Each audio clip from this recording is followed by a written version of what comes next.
Hello, welcome to another episode of Confessions of a Dog Trainer. My name is Bethany. I'm the trainer behind Walking Dog Training. Wherever you have found me from, I share a lot over on Instagram.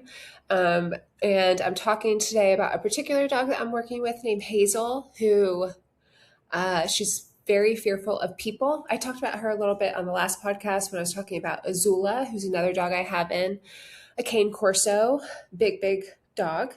Um, who came to me highly reactive. And so I kind of want to touch a little bit on Azula because I talked about her last week, but I was only working with her for a few days, or she goes home Saturday. So it's like maybe around like the half week mark with her when I first got her. So just some things that I think, well, I don't know. What am I going to share? Okay. Well, I'm getting sidetracked. First, let me talk about Hazel, and then I'll probably touch on Azula in a little bit because it's been really fun having the two of them here. Um, Hazel is very fearful of things, and Azula is not, like the total opposite. And fearful dogs are actually my favorite to work with. One, because there's so much, there's such a misconception around fearful dogs and e-collar training. This is just what I assume. I don't follow trainers online. I really try not to because it's very easy to compare or start second guessing myself. And I only follow my friends and things like that.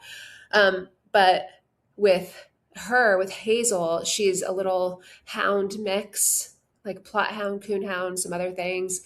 She reminds me of like Bambi. That's like her body. And then next to Azula, who's over 100 pounds, I'm pretty sure, and a cane corso. They're a very funny pair. So with Hazel, when I first got her from her contact form, I was thinking that she was going to be extremely fearful of me and take a lot of time to warm up. At the drop-off session, I definitely saw where the thing that they tend to struggle with the most on walks is when she would just put on the brakes.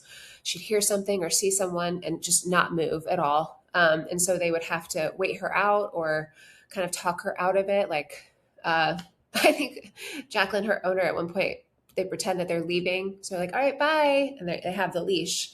And then eventually she'll start walking. But that can be really tough on a walk where you're constantly stopping. It just makes it a not enjoyable experience for dog or owners. So with her, I thought she would take longer to warm up to me. She actually reminds me a lot of our dog Johnny, our little Staffy mix. And when we first got him, he was so terrified of people. Like he would see a person and like want to book it back home. Very similar to Hazel. He wouldn't put on the brakes. He would just try to run back.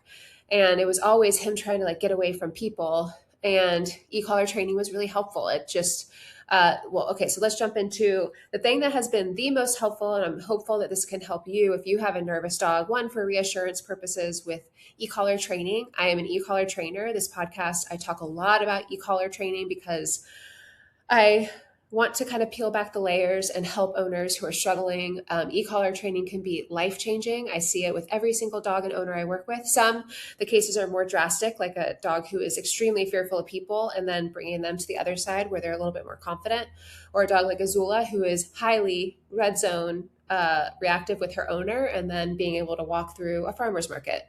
It's because of e-collar training. It's just something that I've added into the mix. I have found to be really helpful, and I only work with dogs and owners who want to have their dog e-collar trained. So it leads to things like off-leash fun. It's like an invisible leash eventually. You can think of it that way. But it's also really helpful for nervy stuff. And so I just want to talk a little bit or a lot about that because I got a question I asked on Instagram. If anyone had any questions they wanted me to answer. And I got, how do you get a nervous or reactive dog used to an e-collar? Well, so P.S. This episode is brought to you by the e-collar starter guide. It is our in-depth e-collar starter guide. We also have a video library where you can hear exactly when I'm using the e-collar, and I show you how to introduce the e-collar so that you can teach your dog what it means, and then it opens up your world to so many other possibilities. So with Hazel, the one thing that has been the most helpful with her is first introducing the e-collar in an intro session. I did that in my living room. You can go look at her highlight, Hazel. I'll probably have two highlights for her by the time she leaves, but right now it's in highlight one. And so introduced it to her inside the house. And then the most impactful thing that I did with her was taking away the option of fleeing, running off. Now, the thing that has been the most helpful, one, e-collar work, but first I switched her to a prong collar, and it's a Herm Springer prong collar, a 2.25 size. I haven't used a prong collar in a while. The only reason is I love using the slip lead combo and the hands-free leashes that I get from my friend Dee at salty.paws.life on Instagram. Just send her a message and tell her I sent you. She makes the most amazing hands-free leashes that can be, she also has some other options, just like slip leads or clip leashes. But I like where it can be a slip lead around the neck plus the e-collar. I find the combo is so helpful so that I'm relying more on the e-collar than leash guidance. It's there if I need it, but it helps me really utilize the e-collar more than anything. So I can really help a dog understand what this pressure means, what to do with it when they feel it. So with her though, her pulling instinct was so strong. And usually what I'll do with a dog who puts on the brakes is a dial up method. So I'll press and hold, slowly dial up. And when a dog starts to give some pressure or movement my way out of like putting on the brakes, I let my finger off the button, good, and start moving, let's go. And in the past, it's been super helpful with pretty much any dog I've worked with who puts on the brakes. I usually will start around their working level, which is lower, usually below 10, slowly dial up, and I'll maybe go at the highest 20 more. With her, I was getting up to 60 and she couldn't care less. It was actually like she couldn't care less about the pressure. 60 is kind of high for most dogs. And with her, her working level is about a 4 or 5. So just for context, but she could care less. So what I did was I thought, well, let's try a prong collar because sometimes that pressure can be a little bit more sensitive. A dog can be more sensitive to it than the e-collar. And also with the e-collar, there's 100 levels. So, which can be really great. You can be super sensitive in different situations, like for reactivity, like with Azula. Side note, we switched her over to a Boss e-collar. So she was using a mini educator. Okay, so just if you all already know this, please forgive me, but there's a micro mini educator, which is great for smaller dogs, Chihuahuas, pugs, or if you have a dog who's super sensitive to the mini educator. The difference that I've read on ecollar.com's website is it's about a 20% difference. So what I have found is levels on, let's say, the mini educator compared to the micro might be a difference of like 5 to 10 levels. So if that even makes sense. So like with the micro, it might be a 15 where the mini you might be using a level 10 out of 100. So that probably will only make sense if you're actually using it. But anyway, micro mini educator, boss educator. The boss educator is under working breed dogs. So on their website, you go to that. And it's a little bit more intense. I think about the same, about 20% difference between that collar and the mini educator, the one that I use with most of the dogs that I work with. It's great for most dogs.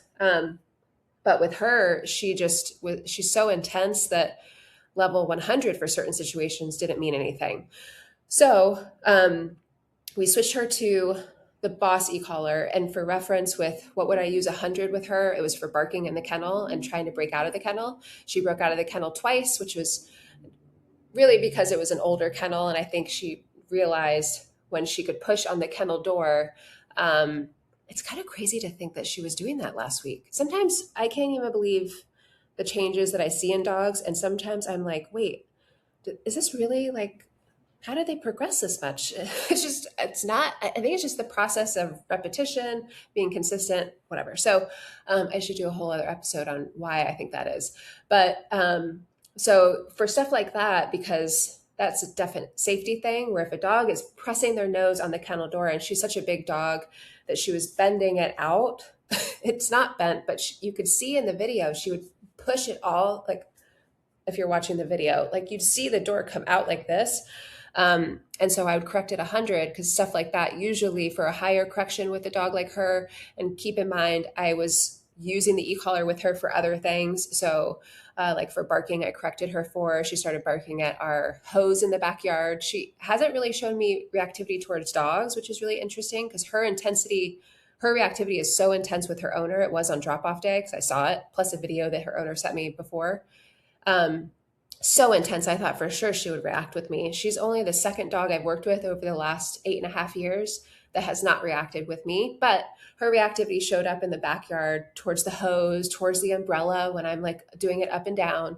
So I was able to correct for that, and it was really helpful. So with the kennel stuff, I felt like, well, if I switch her to the Boss e-collar, I could probably use a level that's a little bit lower than 100, and it could mean a little bit more. But the other thing that I did with her that was really helpful is, I think I mentioned this in the last episode. I'm so sorry if I'm repeating myself, but we put a bark collar on her from e-collar technologies. It's their Bark Pro. And that was so helpful for kennel anxiety because it took away the option of barking. So it kind of stopped that spiral of getting so worked up that she wants to push out of the kennel and all of that. So we put some safety precautions in place with some clips on the kennel door, switched her to a different kennel, and that really helped. So anyway, if you have questions about that, because I'm kind of rushing through it, because I feel like I talked about this in the last episode, but I'm not sure, message me on Instagram, let me know, like, hey, you talked about Azula. I'd like to know a little bit more about that or something, and I'm happy to tell you more. But the bark collar was amazing. And so I don't know what I'm saying. Oh, so with Hazel, when I was doing the dial up method, that usually works really well. And when I first introduced it to her, it worked really well in our living room where I just went from like, I don't know, her working level around 4 or 5 to 15. And it meant something where then we were at the back door later on in that day and she put on the brakes in my kitchen and would not move for anything. And the last thing I really want to do is pick a dog up, one dog who's unsure of me, and two, it's my job to work through these things. So it's like an opportunity to work through it. So with her, I just realized, whoa, like we just got up to 60. That's so high. So her intensity with her, not fear, it's like I mean, she's nervous, but it's not extreme fear. If I have seen a dog who's extremely fearful, they're usually shaking. They take much longer to warm up to me. But with her, what I'm seeing is just a determination that I think has worked for her before. Because what are you supposed to do when your dog puts on the brakes? It's like, if you don't have different tools to help you, you're going to do whatever you can, pick them up, talk them out of it, wait them out. So she's kind of learned that this is what I do, and I usually get away with it. It usually works. So what I wanted to do instead was try with the prong collar. And we used the prong collar, and it was like a switch went off. The pressure of the prong collar, she didn't pull extremely hard against it like she was with the slip lead, which again, slip lead can be a great tool, but I was talking with an owner, or no, was I talking, another trainer, when someone said, well, I know a lot of owners are told something like, you should be able to use a slip lead, or, you know, you're not a good trainer unless you can just use a slip lead. And it's like, that's just not helpful. Slip leads are really a great tool, but it's still really easy for a dog to pull against it. Even if you have it on the highest part of a dog's neck, which is their most sensitive part of their neck, like the harness is on the strongest part of their body, their chest or their back, really easy for them to pull, really hard to like give guidance. But for her, she was really pulling against the slip lead, and I don't want that. So with the prong collar, it makes it a little bit uncomfortable to pull against it. But then once they're not pulling, the pressure goes away. It's just like sitting on their neck. And some people refer to it as a pinch collar. It's not because it pinches the dog's neck. It's because you pinch the prongs to get it on and off, which I don't know if she still makes these buckles, but Katie's buckles on Instagram, I got some buckles that I switch out. There's like a little plate on the prong collar. I switch it out for the buckle, and so I can fit it to a dog's neck, and it's really easy to put on and off. So that's what I did with her. But the prong collar was a total game changer. So switched her to that. That helped take away the option of putting on the brakes, because I think it was just a little bit uncomfortable, and it was a feeling that meant something to her way more than the dial-up method on the e-collar. So that was a first for me. So I'm always learning. So she's going to help me become a better trainer, just because it's all about like pivoting and trying different things. And there's nuance to different stuff. Like with her, it's been really interesting because it's like I was telling her owner today, it's almost like I'm working with a wild dog. And the reason for that is we did this thing in the backyard because our dog Johnny, I forgot to say my thing. I've got my cup of Joe. I'll wait for you to get yours. This is what I say because my dad passed away in 2023. And so I got back into podcasts because of him. And this is my little hello to him, Joe Mangaskell. Okay. Anyway, sorry. Okay, so Johnny is great with dogs. And it's funny because Hazel's owners, uh, one of them once was thinking like, oh, we should just get her another dog. And it's Jacqueline, and I'm so sorry, I forgot your husband's name. Um, so Jacqueline was like, well, I don't really want to get another dog, which is totally valid. Not everyone wants a second dog. And my thing is, a second dog won't fix stuff. It won't make a dog less fearful. But Johnny is just a different dog. And I know that seems silly. Of course he is because he's my dog. So I think he's the most special thing ever. But I've had a good amount of dogs, and we have four right now. But his temperament, I knew from when I first met him at the shelter, his temperament is just so different. And so he's great with dogs, fearful of people. Let's keep that in mind, perspective. So, but in the backyard, I always love bringing Johnny out with a new training dog. Most of the training dogs I work with are friendly, like with Azula, because she was highly reactive, and her owner would tell me that it would take a while for her to warm up to new dogs because it would just sound like she wanted to kill them when like her owner would walk Azula with another owner and their dog to meet on the walk, but not like face to face, which is a great way to socialize, but not if your dog is losing their mind. So when she told me that, I was like, oh, I don't want to just throw her in the backyard with Johnny. And she's a big girl. I didn't know her that well at that time. So we took them for a walk, and again, she's not reacting with me. And by that point, I was holding her accountable for heel. So no pushy stuff on the walk. And she was a delight. Her body language was really soft and wiggly, where sometimes the dog that comes to mind that's a dog that I would not socialize with Johnny is a German Shepherd, Reese, who is from Georgia. I'm in Orlando, Florida. This is just how I remember and describe them. And great dog. She was great with our two older dogs, Charlie and Sadie, who's since passed away. But I tried introducing her to another German Shepherd, Maggie, who is really sweet and loves dogs, reactive on the walk, reactive in recovery, even, not sure which Jen would say, Jen. But so I tried introducing them on the walk. Bobby was walking Maggie. I was walking Reese. And Reese's body language was so stiff. It was just very like, do not come close to me or I will F you up kind of a vibe. So I don't love forcing that kind of stuff. I don't need to socialize every single dog. But with Azula, she was super soft and wiggly. And so with Hazel, she comes across as very soft. Her owner has told me she does really well with other dogs. So, and she has no reactivity. It's really just fearful of people. So I actually introduced her, brought her out into the back. I always have dogs like see how they'll react when Johnny is outside of our porch door and when the new training dog is inside. Because I'll either see they get reactive and I'll correct for that, or see if they're really soft. How does it look? Does it look really tense? Well, then I'm probably not going to just walk this dog. Like I had Hazel on a leash. I'll almost always do that. Sometimes I'll have the dogs off leash, like with Azula and Johnny I did, because I had been working with Azula in the backyard for about 4 days. So I got to know her pretty well. And so I knew I could use the e-collar to interrupt any rough play. That's another thing you can use the e-collar for that's really helpful. For a dog like Azula, who is so like it's such a big energy, and it can show up where she's being really playful, but she can trample a dog, or it just turns into like this WWE match. It's just too much. So I knew I could use the e-collar to interrupt that. So introduced them that way, and they were fine. Then with Hazel, brought her out, and super soft body language, a little bit insecure, kind of like, who are you? What are you doing?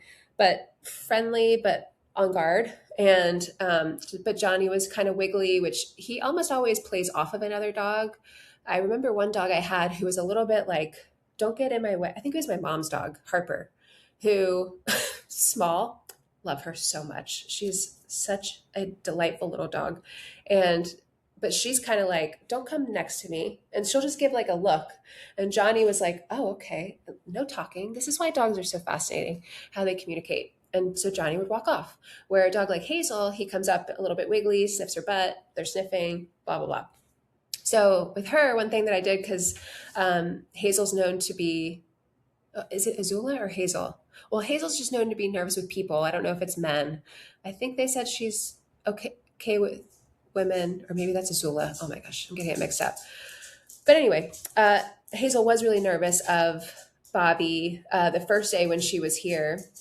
And so I wanted to see how she would do with him in the backyard. And sure enough, she was really nervous. So I had a leash on just because when I first get a dog in like her, she's a flight risk. So I want to make sure I can give her guidance in moments when she's really nervous.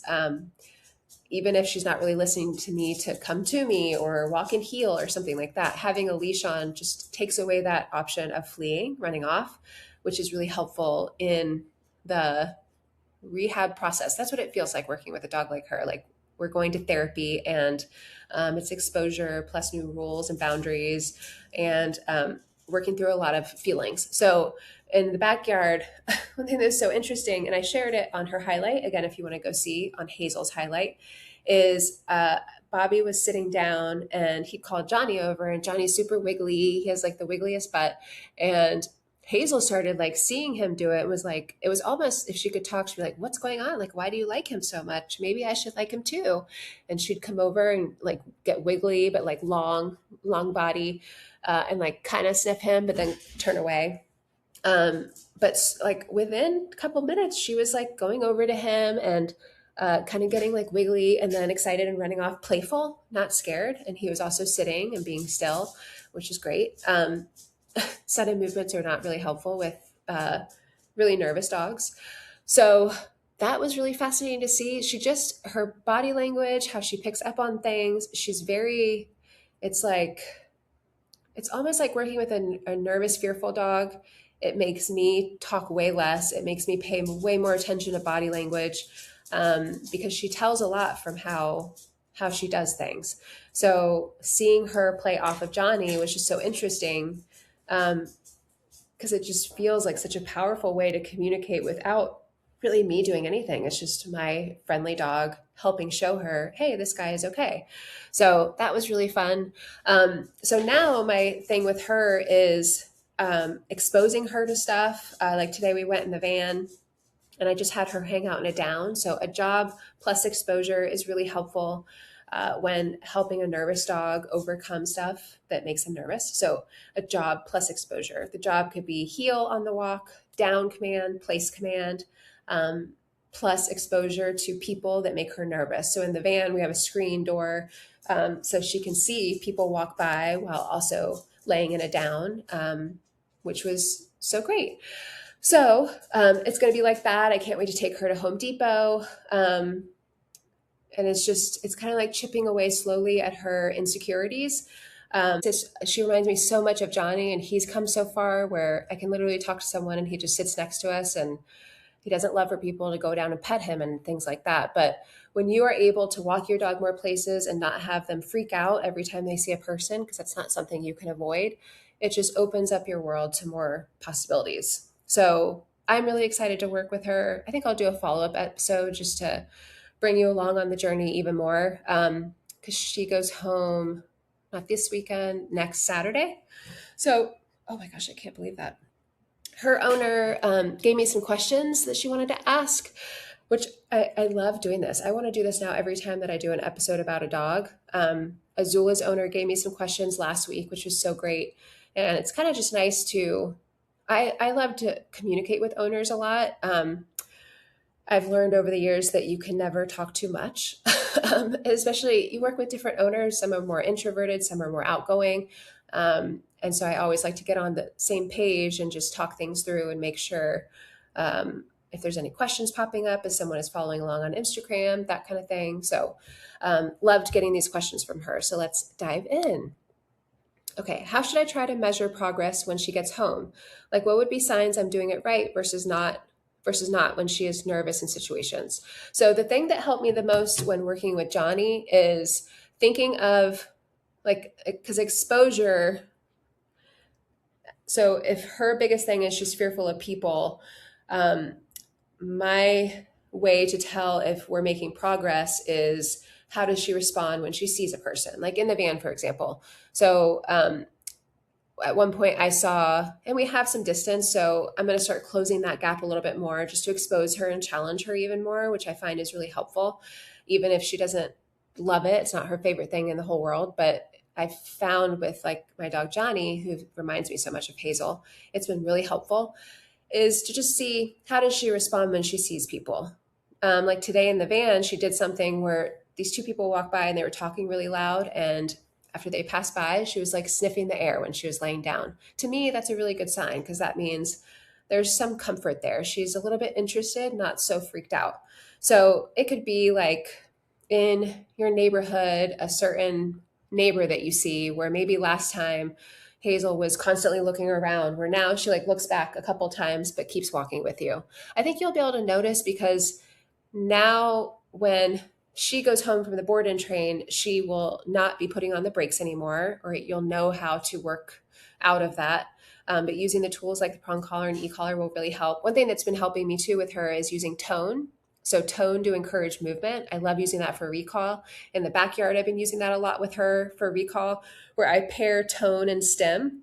With her, she is pretty sensitive. So what I like to do to teach recall in the backyard is tone followed up by a tap on stem. So I'll do tap, tap. It doesn't have to be exactly like this. Tap, tap on tone, tap on stem around her working level. And I keep doing it until she starts to come my way. And then, so that's how she starts to learn how to turn off this pressure. And at around 7 with her, it's basically not there. But then you can get to a point where you correct if she does not come over to you.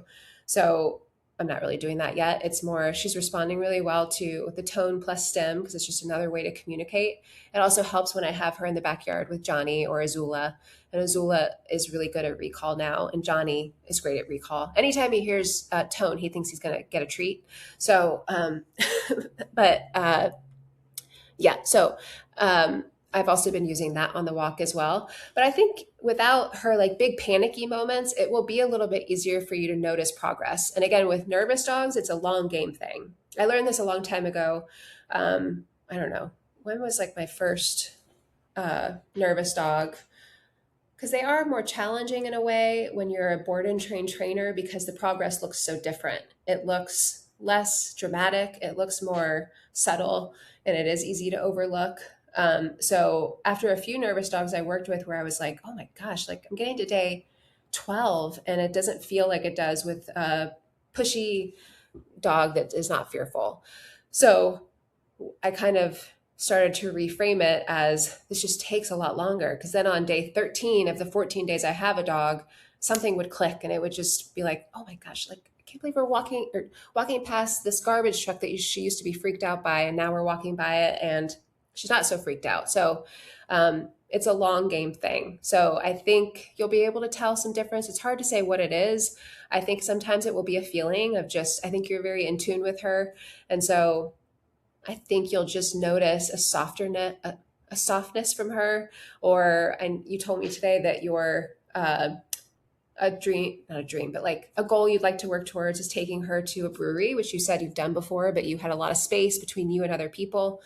So taking her to a brewery and probably her not freaking out when someone comes over to the table, or her getting a little bit nervous, but you being able to redirect her into the down as her job and her doing that instead of putting on the brakes or fleeing, like that's big progress. So I think it'll be small moments, but I really think you'll be able to tell, like with Johnny, it was little things like there was this really sweet old man in our neighborhood who on a certain route I would pass by. And the first time I passed by him with Johnny, Johnny wanted to like run off because this guy, he's older, doesn't like really, he was trying to tell me about his pity growing up, who Johnny reminded him of, and brought out a picture. And so anytime a person is like moving and handing me things, it would freak him out. And he would just like keep trying to move away. And then a few weeks later, Bobby actually came with me and was holding Johnny. And we passed by the guy again. He came out and he was like, oh, it's Johnny.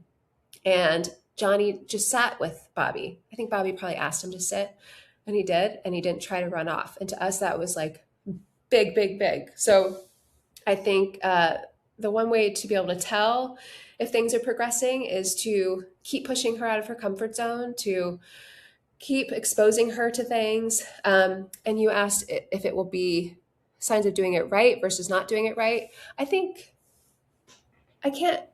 I'm trying to think of a situation where you're not doing it right. I think with nervous dogs, the only way that I would think you're not doing it right is if like I was saying earlier here on Instagram, when you're exposing a dog to something, but you don't have the tools to help you guide them through it. Where now you will have the tools, so it's really more keeping outings shorter.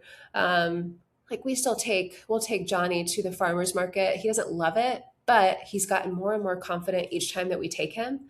And we don't let people come up to him. We kind of try to keep our distance, but sometimes Bobby will like walk him through the veggie stand just to see how he does. And he's gotten so much better over time, and that's within a few months. So I think you'll be able to tell. I just think it will also, progress will show up in how you feel when you walk with her. I think that's a really important piece of it. Because when you have a nervous dog, it's really, there's so much questioning of, am I doing this right? What am I doing wrong? Like how to figure it out. Where I think now that you'll have the tools to be able to help guide her through certain moments. So tapping on tone to encourage movement, or having the prong collar as a backup if she tries to put on the brakes so that that's not an option anymore. Now you'll be able to move through more things. And I think a big progress marker will be how you feel when you're walking her. So I look forward to hearing about that and what that feels like, because that's also a great way to tell how does it feel being with her when I'm walking around these people, or when we're at the brewery. So those are like little things, little pieces of progress that aren't super flashy, but you will know that they mean so much. Someone else might not get it, but I do. And a lot of nervous dogs who have been through training do too. Another question. When we got her, Hazel would pee and poop immediately when nervous or release her glands. Now she pretty much only poops sometimes. Any experience where she could grow out of that as she gets more confident or exposed to places? Have you noticed it being less of an issue? Yeah, so I noticed, so at the drop off when Hazel was here, because in her contact form, Jacqueline told me that Hazel would poop when she would get really nervous. And I did see that at the drop off when we were on the street, when she put on the brakes. And then when she started walking, she pooped. I saw that one time, I think on the following day when I took her on a walk, when I was trying with just the slip lead and e-collar. And yeah, and she pooped one time when I was working her through not putting on the brakes.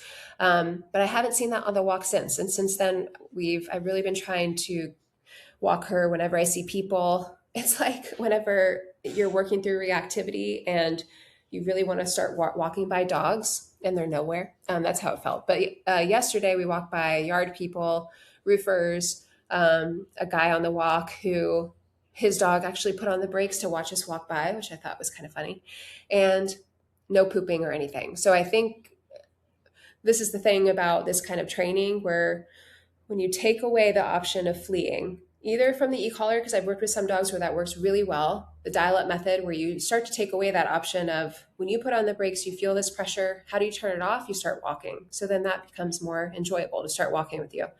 But with her, the prong collar has been really helpful. So if you don't put on the brakes, you don't really feel the prong collar. So I've found with her that it is a little bit less nervous. I'm seeing some progress because I just know how to pick up on this, or things to notice over the years working with nervous dogs, and them being my favorite because it actually makes me slow down and talk less and be more in tune with them. And it's just a really interesting dynamic working with a nervous dog.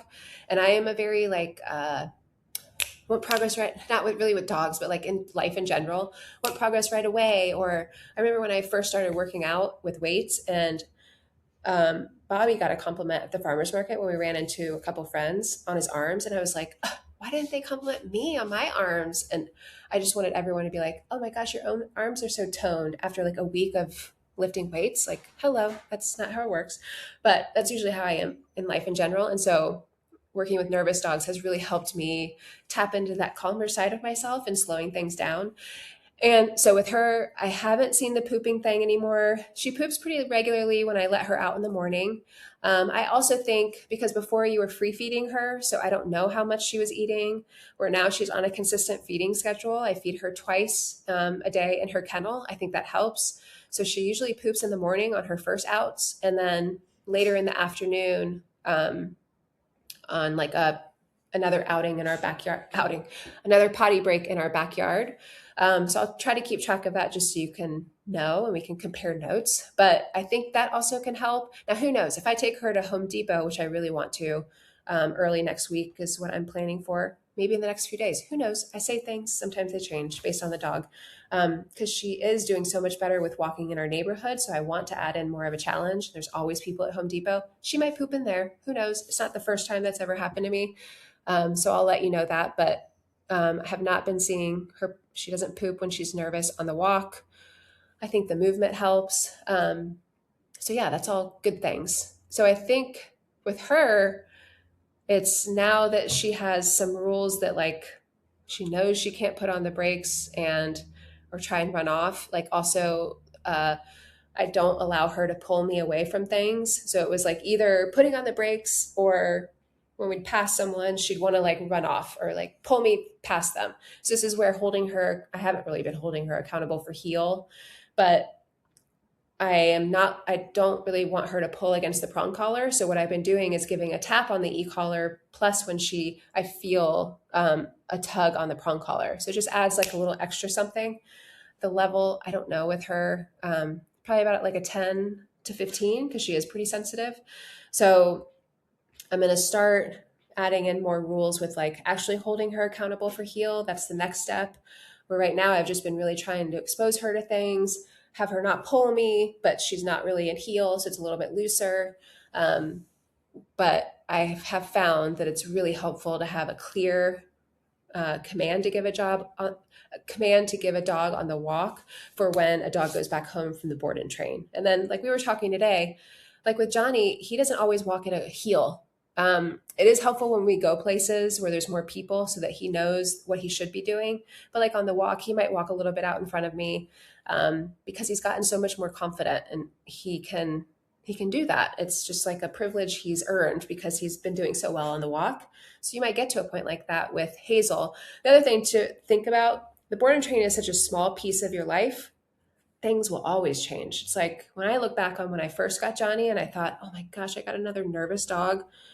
It feels like it's going to be like this forever, but dogs ebb and flow, they change. And so fingers crossed, I'm thinking you won't really have to worry about the poop stuff on the walk anymore. So I'll update and let you know. But that has been getting much better. So I don't know about growing out of it. Some dogs I think do when they have like excited pee things. Where I think with her, it's just giving her really clear guidance on can't put on the brakes anymore. Let's go. Movement is really helpful. And then the consistent feeding routine, I think has been really helpful as well. Okay. Love these questions. Okay. And the last question. Okay. You've seen Hazel run around. Yes. She's got houndy speed. Yes, she does. She's like a gazelle. She's very fast. Do you have any stance on running with the dog? I used to run with my yellow lab, but she was chunky, so only good for 2-ish miles. I feel Hazel could be good for way more, but worry it could harm progress of her walking. Okay, so I love running with the dog. I don't really. I have in the past, but and my husband would run with our German Shepherd in the morning sometimes. I love that. I think it's such a great extension of the walk, and especially with a dog like her who I'm not someone to use exercise with a dog to cure problems. I'm just not, but it's a great addition to life with Hazel. So I think that's amazing. I think the first step is feeling confident with the walk around distractions because that can be really dangerous if, you're running past something freaks her out and she knocks out your knee. Like sometimes with Johnny, I still have to be really aware of he is not a runner at all. Bobby has tried to like jog ahead when like we're walking and like to have fun, they'll start like running ahead. Johnny's back legs go to the side. He's just not made for running. He's a little bit thicker. Hazel would be great though, but I always have to be aware of he could, what is it, dead leg, where he could just knock my knee out and knock me over just from like that angle. So that would be the first thing. It's a lot like with owners when like Azula's owner, I think she mentioned about off-leash stuff, or I mentioned it because I was like, that would be so cool if you could do that with her. Because off-leash, or what I mean is first using a long line leash, which I send the board and train owners home with. And I'll link my favorite long line leash in the description notes as well, if you'd like to take a look. It's really lightweight. I just love it. And, but the first thing, because expectations are really important to me with owners. So I told Azula's owner, Abby, but the first thing would be to feel really confident on the walk with a shorter leash walking past dogs. Her dog is dog reactive. So making sure that you feel confident walking past people and their dogs first with a shorter leash, then you can do all kinds of different things, like using a long line leash to work on off leash stuff. So with the running, love that idea. I think she'd be amazing. I might even try that with her next week to see how she does with me. But I love that. And I'm sending you home with a hands-free leash. So that would be great as well. If you don't have, you can run without holding the leash. So the first thing would be when you feel confident and good with her walking around people in your neighborhood, which I feel like was a big challenge before, then running would be amazing. Because when I run hands-free with the dog, I'm using the e-collar more than anything, or I can put my hand on the leash anytime, like with the prong collar, give a little pop with the leash and prong just to give some guidance if I need to. But yeah, I love that. I think that's amazing. It's also like I love biking with dogs. That's another thing that's really fun. I might try that with her. I don't go very long with them, but it's a really great addition to all the skills that she's learning. So when a dog is able to walk next to you and heel, then having them jog next to the bike is so fun because they know it sets boundaries. They have to watch where they are. It just makes them more aware, even more aware of like you on a bike. I just love it. It's such a fun exercise to do. So yes, I love that. And I'll have to practice and then have you practice with her. All right. So that is our episode for today. I don't really have anything else to add. I hope I talked about everything. I just really want to say, if you have a nervous dog, or reactive for sure. I have so many episodes on reactivity, but with nervous dogs, I feel like it's such a weird thing to think about using tools like the prong collar or e-collar with a nervous dog. Won't it make them more fearful? But I've just seen the opposite. And it's all about how you use it. So I would never take a dog out and they'd get freaked out by someone and I would correct them. Like, I think that is what the misconception is, that you're using the tool. Like the other day on Facebook is scary, by the way. I'm trying to share more on Walking Dog Training's page, just because it's an audience that I haven't really connected with, and I feel like, well, why not? If what I share is helpful for someone, then I want to share that. But people, I think, are a little bit more vicious who are anti e-collar. Like one person says she wishes that she could shock me. I've been called a bully. Lots of things. So, what was my point? I have no idea. Oh my gosh. Oops. Okay, but I think there's a big misconception about using the e-collar, that we're just correcting dogs all over the place. And there's definitely a place for corrections. I talk about that very openly on this podcast, but there's context to it. And that's why I like talking about it on this podcast, so I can add more details and give you a fuller picture. Because it's such a helpful way to help a dog who is highly nervous, whatever it is, of people, of dogs, of noises. There are so many dogs who are just terrified of garbage trucks and noises and all these things, where the e-collar is just another way to communicate. It could be at lower levels. It could be with the prong collar. But with Hazel, I hope that I am showing that with you, especially over on Instagram, where you can see the progress, or the process too, from her getting in and being terrified of people and putting on the brakes anytime she'd see a person, to us walking around the neighborhood and her not putting on the brakes and still being nervous because it's a long game thing. Her owners are going to need to continue this process. And I think it will be really enjoyable for them to do that. But it takes some time. So going into it with a nervous dog with that in mind is really helpful. But the e-collar and prong collar can be such a helpful tool. I think Charlie needs to go to the bathroom. Helpful tool with building a dog's confidence. So yeah. All right. Well, if you have any other questions, feel free to message me on Instagram. Let me know that you listened to the episode. And if you have questions, I am all for it. Thank you so much for being here. Thank you for listening. And until next time, bye.